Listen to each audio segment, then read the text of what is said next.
Y'all good? We're good, yep.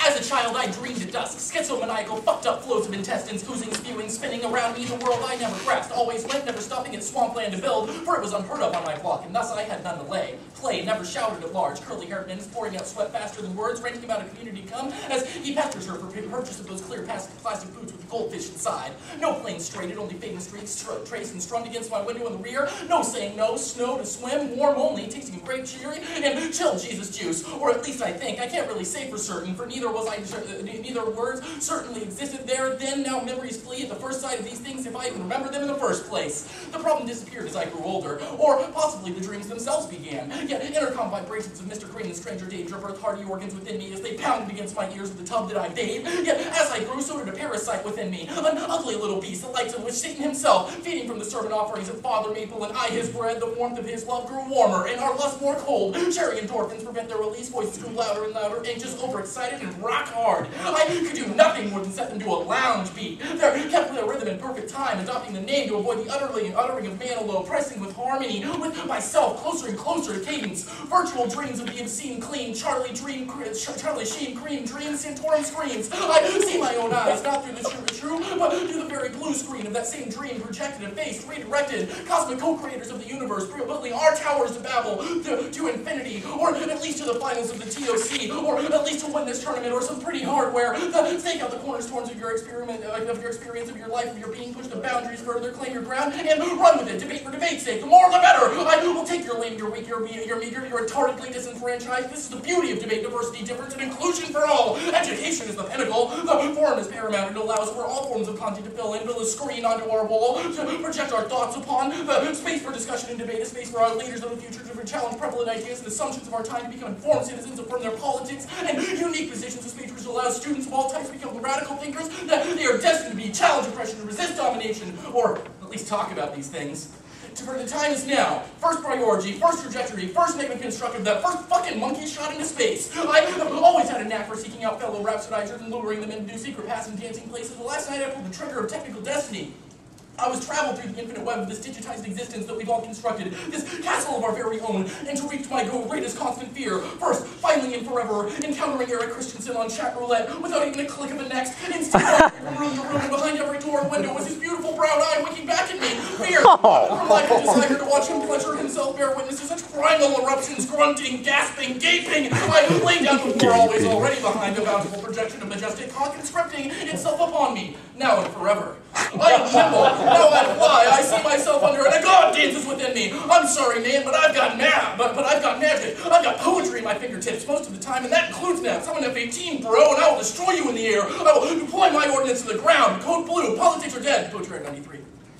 Once upon a time, there was much talk of the apathy of the masses. The silence is the crucial fact of our earlier generation. However, they say the masses are act not only by deflection, but by infection, training the opinion, polls, and forecasts with their multivarious fantasies, their extension, their timeless, no longer determining the factors. What comes now is their use of the concept of the working of uncertainty, where the masses once spotted with voluntary servitude, they now sport with involuntary incertitude, unbeknownst to the experts who scrutinize all the manipulators that believe all they can and influence them. They have grasped the fact that politics is virtually dead, and now they have a new game to play, just as exciting as the ups and downs of the stock market. This game enables them to make audiences, charismas, and levels of prestige and market prices and images dance up and down with intolerable facility. The masses have deliberately demoralized and de-ideologized in order that they might become to live through the prey of the probability theory. This is also to destabilize all images and play games with political truth. They are merely playing as they have been taught to play, speculating in the more statistics and images. The speculation is total and immoral, like that of the financial speculators in the face of the idiotic uncertainty and inexorable nullity of numbers. The masses are incarnation on the margins. The principle of uncertainty in the sociological sphere that empowers them to strive to organize the statistical order. So it falls to the masses to look at a clandestine convention in the interest of the statistical order.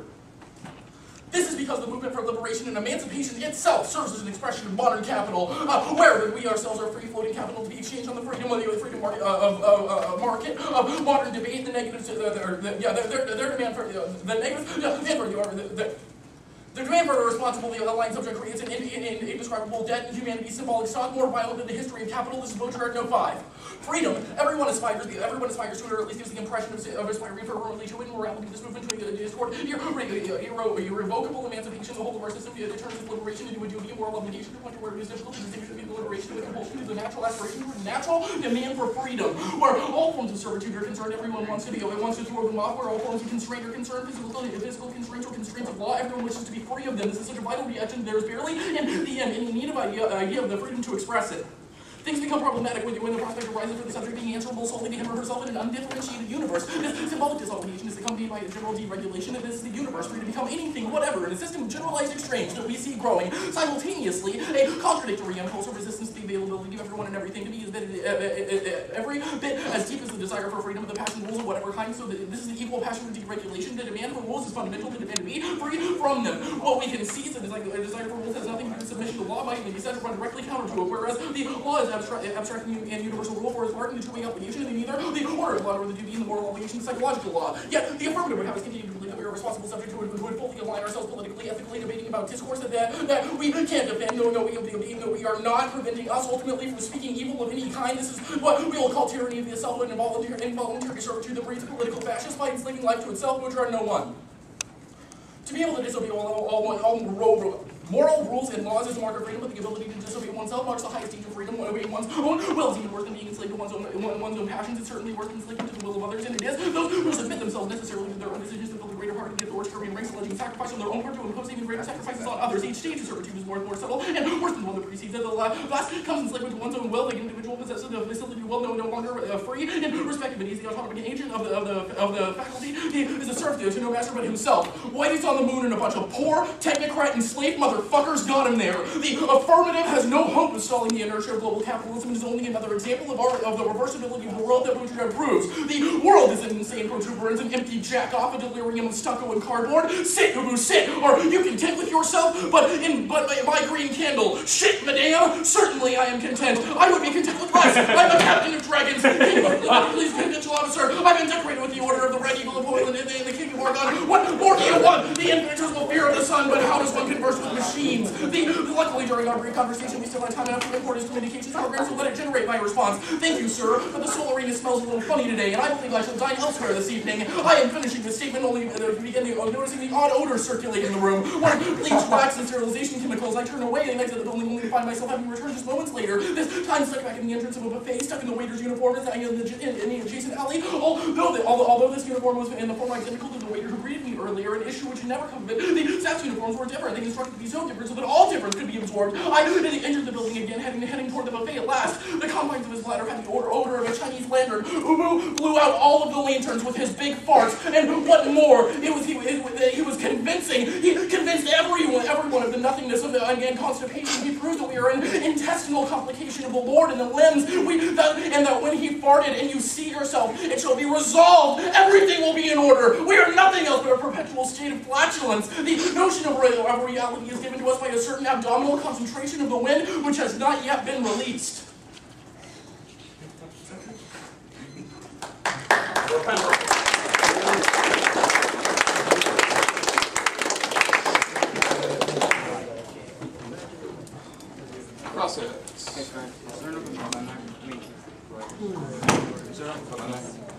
So, why did you read all of this stuff about liberation? Because of the way that you talk about how we need to aspire to creativity. We don't think we need to do that at all. We don't need to formulate other people's politics for them or tell them that they have How are we formulate someone else? How are we political?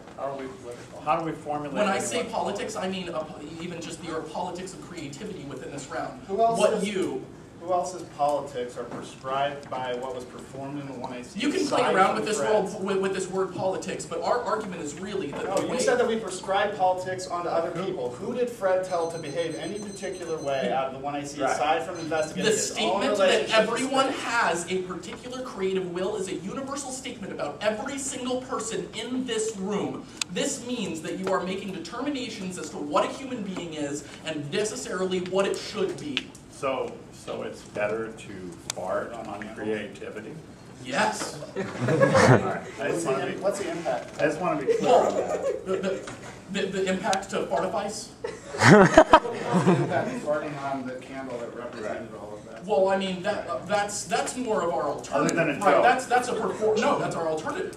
Your alternative is to flatulence. Fart on a candle that Fred lit in memory of his mother, to fart on a candle Obviously, that it's not just that.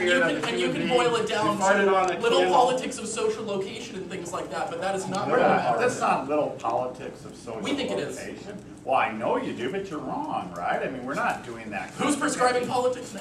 We're not doing that kind of a case. That's not what I'm doing. It seems like you're I don't know. It seems like you're telling us an awful lot of what was president of the NDI. Right. No, we're just doing what we do. And what does capitalism have to do with this? You read a lot of stuff. Yes, we have really good arguments about the inertia of capitalism. We say that capitalism is taking over basically everything now. This inertia is going to continue moving unless we actually do something to stop it. We don't think that anything in your 1AC did anything to stop capitalism. That's our... So now who's prescribing what we must do? Really, dude? You just prescribed You just said that we have to attend to the root cause of capitalism, otherwise we're wrong. Right. That's the most prescriptive thing I've ever heard. We don't tell you what you should be. We did what we wanted to. Oh, well, that sounds like the 1AC. That's what we did. Make a distinction. Well, we'll see after the 2AC. Make a distinction. Except when you get up and say there is an innate human drive to always push forward, always you move say more that and more if and we more don't and attend more to the until source we of know capital- everything about all of us. We don't even say there is a source of capital necessarily. We just say that You just got done describing if we don't talk about capitalism, we can't solve it. Well, and then you said that we should have prescribed actions onto other people. Yes, I talked about capitalism. Yeah, What? yeah. Yes, I talked about capitalism. That doesn't mean I talked about... Well, no, you answered the question that way. Answer that question. You answered the question that way. Time.